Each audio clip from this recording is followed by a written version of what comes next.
Are you ready to go deep? Welcome to the Whole Being Zone. Discussions on the day-to-day ways we strive to play big and be whole. Welcome to the Whole Being Zone. This is Wendy Reese, and this is episode 126. I am pretty excited about this episode because I think that it is a wonderful bridge for a lot of people who have bought into the manifestation lifestyle, but have maybe not been successful at it. Our guest today is going to dive into why you can't be successful with manifestation. It's kind of a secret thing that isn't shared too often. And she gives us some really wonderful advice on how to move through that so that we can be powerful manifestors. Before we get started, I want to share something with you.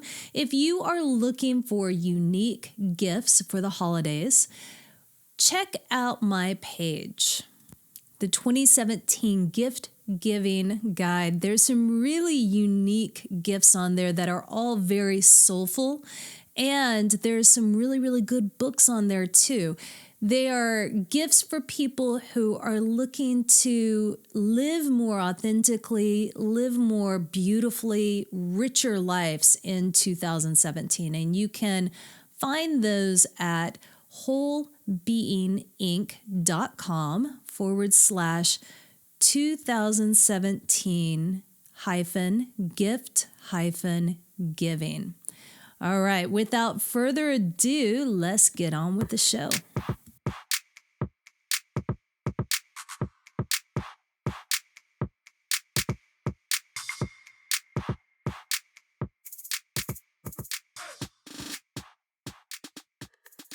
Welcome, Agnes. I'm excited to have you here.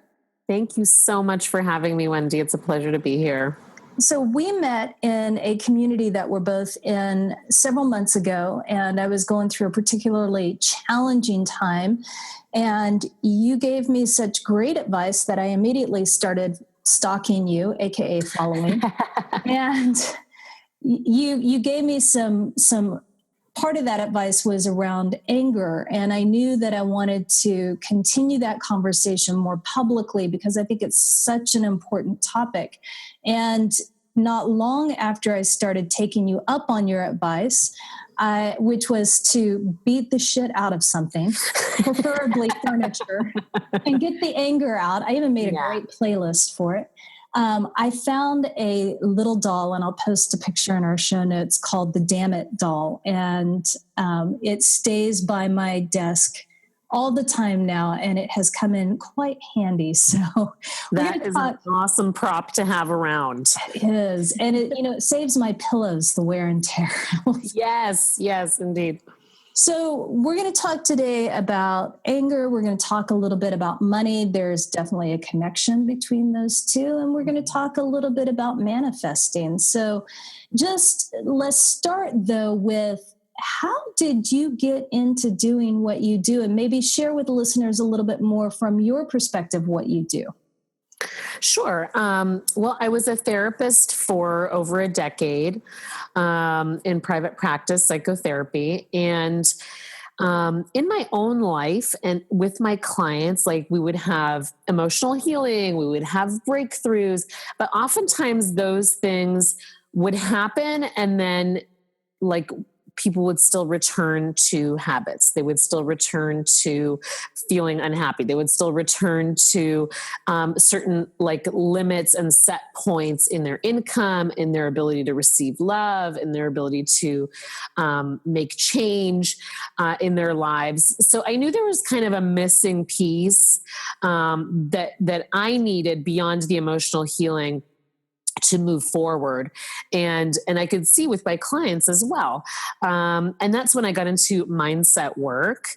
So specifically changing belief systems and how those belief systems are anchored in our subconscious mind, and how we can start to release programs that are in our subconscious mind that are holding us back. So we might want something consciously, but unconsciously we're holding that is impossible. So that's my work now, and how that, works really well with money, because we can have money beliefs in our conscious mind about what we want to earn and what we want to bring in with our business or in our careers, but our subconscious is holding a money story that might be in direct conflict with that. So that can be about money. It can be about love. It can be about our physical body and what we desire for that. Whatever our desires, if they're in conflict with our subconscious programming, it's really hard to manifest them, which is frustrating and makes you feel crazy sometimes too. So that's been the work that I found has the most incredible results, is the combination of the emotional healing with the mindset work or subconscious programming. And that's what I do now. Excellent. So let's talk about that subconscious programming. Sure. Where does it come from? How do we get it anchored into our system? So basically, the subconscious mind is the what people call the reptilian brain. It's where when we're kids and our brains are forming, we don't really have a filter. So everything that goes in, everything we see, all the examples that are modeled by our parents, by the people around us, by our environment, by our friends, is directly going into our vault of experience about this is what life is. This is what relationships are. This is what money is about. And it's in there from childhood, and then our conscious mind starts to develop, and we have more rational abilities, an ability to organize, and an ability to be logical, and all of that kind of frontal brain development happens afterwards.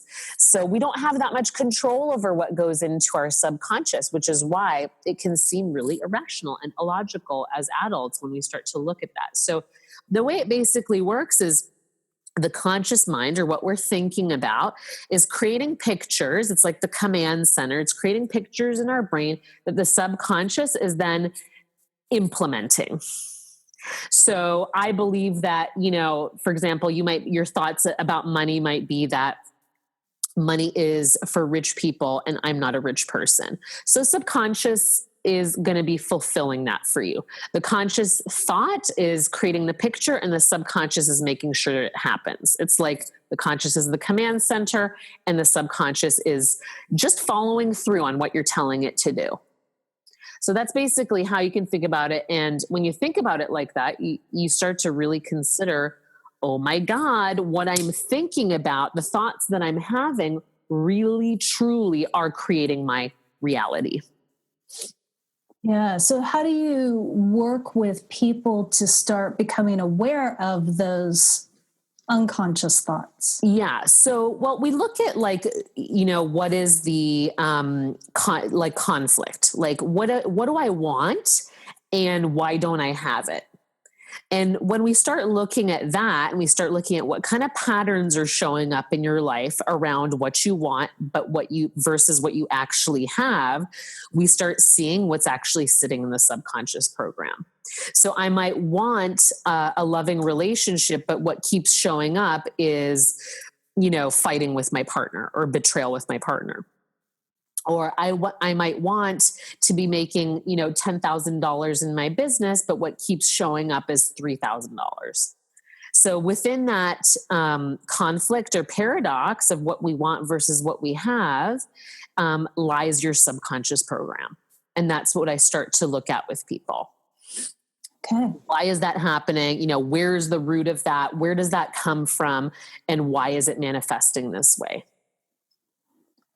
And the shift a little bit to anger, because I know for many people, there is this low grade anger that's been hanging out for a while. And I think in many people, it came out full blast over the past month. So let's talk about anger for a little bit. How does it show up? How do we shift it? How do we use it? Yeah. So anger is kind of like they say it's like a secondary emotion. So it's like a response to something else. It's a reaction to something else. So we can often experience anger when we have been betrayed, or our boundaries have been crossed, or we've been saying yes to something for a long time that we actually want to be saying no to. When we are giving our power over, when we are not speaking our truth. So there's lots of different ways it can show up. And like, as you've described in that low grade way, it can just be like, if that's a way we grew up, if that's an environment we grew up in where our parents were like kind of angry all the time, then we may have like inherited that. We may have inherited that a low level of anger is just my normal way to operate, that I'm always kind of pissed off. So it's kind of like the reaction to what's going on underneath. And it's also like a stopper, right? It's like sitting on top of other stuff, and it's preventing from you receiving. Like nothing can come in because anger is like, kind of sitting on top of everything else. So you need to, part of the process is to, release that anger and give it a voice and see what's underneath, move it through your body physically sometimes, which we've talked about, you and I, Wendy, have talked about. And I encourage all my clients to do is to start moving that anger through so you can get to what's underneath.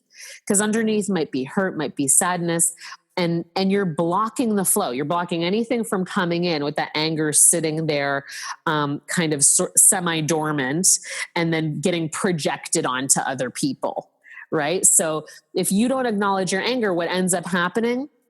You don't make any money. You get rude customers. You get people who don't want to pay you. You start to project on your anger onto other things, onto your partner, onto your kids, because you're not owning it. So there's that element. There's the element that it just blocks the flow, that you're not a clear channel for receiving because you're holding a vibration of like being pissed off, which isn't going to allow you to pull anything in because it's kind of an emotion that needs to come out. So it's the opposite, right? So you want to start getting movement with that, to give yourself that expression. Give yourself that expression and to start to make room to be able to receive. If that makes sense. Yeah. Yeah. So do you think that's why so many people feel like they can't accomplish manifestation? Because I know The Secret came out probably 10 years ago, 11 years ago now. Mm-hmm. And, it makes it sound so easy, this law of attraction. Well, if I just do my vision board and if I just focus on getting it, then I'm going to get whatever it is my heart desires. Yeah. It does make it seem, it definitely takes a simplified approach, and it's not that simple, right? It is and it isn't. It's both. It's both as simple as what you decide is what you attract. But most people have a whole, like many, many layers of things going on internally. Like most people are not a clear channel. They don't wake up and feel like everything is right with them, everything is right with the world, that life is here to meet them and to provide everything they need, and that life is for their divine expression.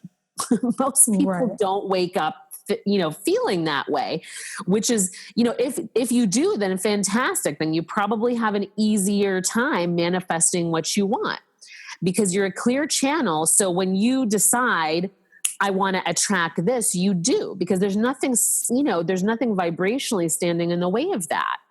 But most people have layers upon layers of emotion that haven't been looked at, addressed, acknowledged, or accepted.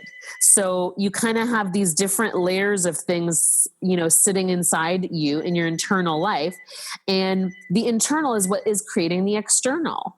So positive talk isn't, excuse my phone ringing in the background, but positive talk isn't enough, right? Like positive talk is the surface, and you can start to like shift your thoughts by noticing what you think and then, taking control of that.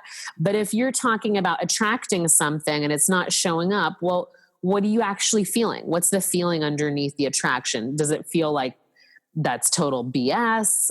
Does it feel like, asking for things is greedy? Does it feel like I shouldn't have because other people don't have? Does it feel like if I actually had this, I might be happy and I'm scared of that? Things working out for me is something I'm not used to. Like, what's underneath that is the question you want to be asking. And because that's ultimately what you're attracting, right? So it is as simple as deciding I want this and like focusing your intention on it so that your subconscious can start gathering evidence to you having that thing. But it doesn't work if you're sitting on a pile of like old emotional junk and baggage and subconscious programming that says life is not for you, or money is not for you, or success is not for you, or happiness is not for you. So you have to do the deeper work to excavate those deeper rooted beliefs to be able to attract. I'm feeling into listeners who may say, yeah, but, and that sense of dread, like let's say they're in their 50s or their 60s and they've been living with these initial patterns that have been layered onto with all of the experiences that they've attracted, as you talked about earlier, through those subconscious thought patterns. And what advice do you have to somebody who is maybe listening and thinking, I don't even know where to begin, and I don't know if I can do this because there's just decades worth of this stuff in there and I'm scared? Yeah, for sure. And you know what? I actually do attract a lot of people in their 50s and 60s, and because they're going through this like identity shift where the belief systems that they've carried for so long really aren't serving them anymore. They're getting this sense of like, and I'm, like turning 40 next year, and I'm even having this like sense of, there's only so much time left, that mortality question really comes up, and like, how am I living? And, am I doing everything I want to be doing? And you start to really evaluate like the laws by which you live. And what I say to like the people that are like, that just seems like too much work is that, it's a lot of work doing what you're doing now. Like keeping all of that together and holding on to like limiting beliefs is also not easy. It's also work, it's a different comfort zone because you're used to it, but it also is exhausting. It's exhausting, like beating yourself up or not feeling worthy or not feeling abundant. Like it also takes up energy and bandwidth. So don't kid yourself into believing that it's not. It's just that you're used to it. So shifting is a matter of awareness, right? Like it doesn't have to be a total 360 today, but just shifting your awareness can start shifting things and can start attracting different things into your life. You don't have to do this perfectly to manifest. You don't have to do it perfectly, but you also aren't going to get away with avoiding your biggest lessons or avoiding the things that really freak you out to look at. You're also not going to get to avoid that and get a huge reward. So the level of reward is kind of in alignment with the level of risk you're willing to take. Small risk, small reward. So big risk, big reward. That's the way you have to think about, anything that the universe is trying to back you up on. It's like, if I sort of want it and I sort of want to change and I sort of want to look at my feelings, then I'm sort of going to get a result. If I go all in, I'm going to get an all in result, right? Because what happens is you start to be so interested in having the shift happen and the transformation happen that you stop caring about the result, which is that perfect level of like detachment with a tiny bit of, with some focus, like some soft focus, with that detachment that allows things to come through, that makes it really easy to manifest. What was your greatest shift when you were doing this work for yourself? One of the biggest shifts I have, and I'll say that at every level of like, whenever I'm making, let's say, a leap in my income, like I want to make an income leap, I will experience like another level of like even deeper, even more painful sometimes level of healing. At each time I try to do like an income leap or like an identity leap where I'm trying to step into something even bigger or even scarier, it keeps happening. It's not like there's, like a time it's, your normal becomes different and easier to handle. But whenever you make a leap, like you're doing it again. So, but one of the most significant ones was just letting go of the victim story, which was for me like a year-long process, I would say. And this is someone who is a psychotherapist who's done like every healing modality on the planet, psychics, intuitives, Reiki, body work, like you name it. But I was still running from my feelings. And I went to therapy and I did stuff. But the fact was that I wasn't manifesting what I wanted. So I was still avoiding something around being in my power. So that was my biggest shift. And the victim story comes up for me at every time I, make an income leap. And the poverty consciousness comes up for me at every income leap, because those are the two stories that kind of ran my life as a kid, was like victim story and poverty consciousness. So each time I make a leap, it comes up again in a different way. But that was the biggest, most significant one, was when I was able to leave that and step into, and it was months and months of work leading up to that for me, of intensive work, intensive EFT, journaling, working with a coach, and almost like, just uniquely focused on having that breakthrough. For me, that breakthrough was a 5-figure month in my business. And and it was like I was focused on it, like I was focused on popping a pimple. Like there was nothing, and I know it sounds gross, but it's like, that's, when you're focused on popping a pimple, you're not focused on anything else. Yeah, that's true. Right? And you're just like, that's your one mission, your one goal. And that's how I was for months. So think about how focused you are on your goal. And if it's like an hour a day, like that you're consciously thinking about having a breakthrough, or if it's 5 hours a day, and what that difference might look like, what that effort level might look like. And that doesn't mean doing necessarily. It might mean feeling. It might mean, the internal work is more what I mean about that. Because I really had to let go of certain things that I was hanging on to in my safety, in the victim mode, that were very cozy and comfortable for me, as much as they sucked in reality. So that was for me, the biggest shift around mindset was having that first 5-figure month, which really changed who I believed I was. If it's not too personal for you to share, because the victim consciousness or victim mentality is a big one that I'm seeing a lot right now. And I know it's a inherited trait for me.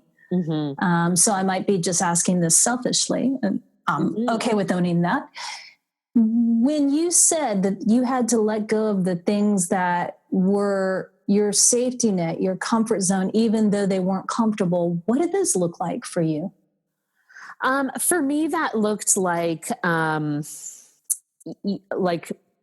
for example, just being financially insecure. Like, there was a comfort in that somehow, because it was what I was used to do. I was used to just keeping my head above water. I had to let go of that. And it sounds weird. Like, who wants to have their head above water? But it was my comfort zone. There was something just like that I knew about that. I understood it. I knew what I was supposed to do. And so I kept creating more of that. I had to really say goodbye to everything that meant. That meant, raising my prices. That meant stopping doing all the stuff that was sucking energy out of me, that wasn't making me the kind of money I wanted to make. That meant ending certain relationships, business and otherwise. That meant, letting go of support I had that was keeping me stuck. That meant having boundaries around my time. That meant making investments I wasn't comfortable making, because I didn't trust myself, enough to know that I would make them back. That meant, what else? Letting go of the story, right? The story that I grew up as an immigrant, that I was always this person trying to catch, trying to keep up with the Joneses because I was an immigrant, that I didn't belong. Letting go of that story, which was also ironically, a way in which I felt self-righteous, right? I'm always have this hero trajectory. I came from nothing. I had to let go of that. I had to let go of this story about who I am. Which was tied to my identity. So it was letting go of a lot of things and then looking at, okay, what do I think about wealthy people? What do I think about people who make, 5 figures a month? What kind of person do I have to become, to live that reality? So those are some of the things that for me that I can think of in this moment, that were things I had to let go of. Yeah. Yeah. Thanks for sharing that. Yeah. So welcome. What are you passionately focusing on in 2017? People say this, what's your word for 2017 or whatever? And my word is pleasure. That's what I'm passionately focused on, is pleasure. Because of the poverty mindset that I grew up with, pleasure was not really a huge, not really a priority in any way. There was enjoyment, but really pleasure was never a focus. And I've noticed that to have the things I want to have and to achieve the things I want to achieve, pleasure has to be woven into it for me. Or if everything becomes hard, everything becomes complicated, there's no ease, there's no flow, because I'm really not focused on pleasure reward. And so for me, that's a big focus for me in 2017. Is how can I make this pleasurable, whatever it is that I'm doing? I love that. What is the most challenging conversation that you've yet to have with yourself? The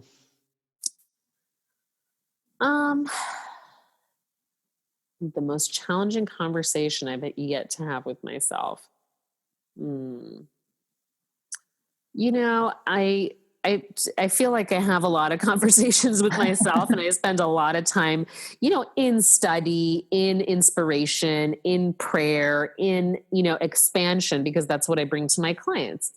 So I do feel like I spend a lot of time in that challenge, but probably, just letting go, what else can I let go of? Because there's, as a mother, as a wife, as a service provider, as a support system for people, I carry a lot of things intrinsically. So I think the conversation is always about what else can I let go of to be a little bit lighter? That's something that comes up for me. Who are you having pleasure from following for inspiration, education, motivation right now? Okay. I love my coach, mollysap.com. I love her. she does a lot of great live streams, a lot of money mindset stuff. I love her. The Agape community, Michael Bernard Beckwith, a lot of his writings and a lot of his sermons really speak to me. And inspire me. And I go back to the classic Melody Beattie, codependent no more stuff, because that's, woven into my life patterns and something that I'm always working on and helping clients work through as well. So those people. Excellent. We will definitely add links for listeners to be able to find those three. Tell us a little bit about the program you have coming up in January. Okay. Permission to Prosper. It's my first live group coaching program. It's 8 weeks where we go through the 8 laws of prosperity, and more so like, just healing, like waking you up to these laws, because many people don't even know that this is like operating in the universe, and that they might be operating against themselves. So awakening you to that. And it really is a process of self-actualization within 8 weeks. So you pick one thing that you want to manifest, that you want to have happen. And we work tirelessly towards making that, I should say effortlessly, towards making that a reality for you, removing the blocks, removing the resistance, getting into the flow, getting clear about what it is, getting clear about what's blocking you, getting clear about what the story is behind it, and then moving you through into actualizing it and seeing it happen. So a very transformative 8 weeks. It's limited to 10 people, a very small kind of group. And everyone gets laser coached on a call once a week, and then they get a mindset lesson for that week as well. So every week you're like actively working through some part of the process of manifestation. All right. And where can people find out about this? On my website, agneskowalski.com. I think the URL for that is agneskowalski.com/permission to prosper, or on my Facebook. It's all over the Facebook. Okay. And your Facebook is just Agnes Kowalski. Perfect. We'll have links for those who are listening and maybe driving or walking and can't click through to them right now. And 2 final questions. First, do you have anything that you would like to request of the listeners? Just the biggest, thing that you can do to receive is to relax. The more that you relax, the more receptive you are to receiving. So when you're doing stuff, like, remember that, like if you're a person who's like an action taker, then practice like receiving and being in a relaxed mode to do that. What gets you relaxed? How deep a level of relaxation can you get to? And if you're someone who's really good at relaxing, then look at how you can take action. I would say the opposite. But certainly the vibration of being relaxed is really appealing. It attracts people. It has a confidence and a trust level to it, that everything is okay and everything is provided for. So I would say that's just a general tip for like day-to-day life. I would ask you to just think about how relaxed can you get to receive, and that you want to start wiring that you can receive when you're relaxed, that you don't always have to do something to get something, that you can just be and receive. Oh, that's awesome. And the final question, I ask all of my guests this: what does whole being mean to you? Whole being means to me that we are all part of the whole. Like every piece is part of the whole. So whatever and whoever is triggering you is part of the whole. They're a part of you. They're reflecting to you something you don't want to see. So the more you can accept, acknowledge, and bring in those different parts into your wholeness, the more you can manifest. I love it. Thank you so much for your time. I always love talking to you, and you guys go check her out on Facebook. She does some fantastic live streams that always get you thinking. And her post, oh my, it's like having a mirror held up to you and saying, oh yeah, what you going to do about this? Great. Thank you so much, Wendy. You rock. Thanks for doing what you do. Keep it up. Thank you, Wendy. Bye-bye.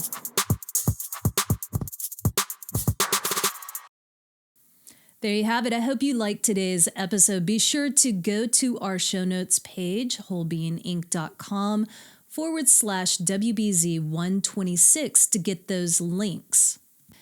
And also while you're over there, check out the Soulful Goals class. I think both of these will really put you in a position in 2017 to create the life that you really desire. These are not quick fix. These are things that really will lay a solid foundation for you. They'll make a big difference. So check them out. And one last ask, please give a rating or review at iTunes. And if you are digging this show, share it with a friend.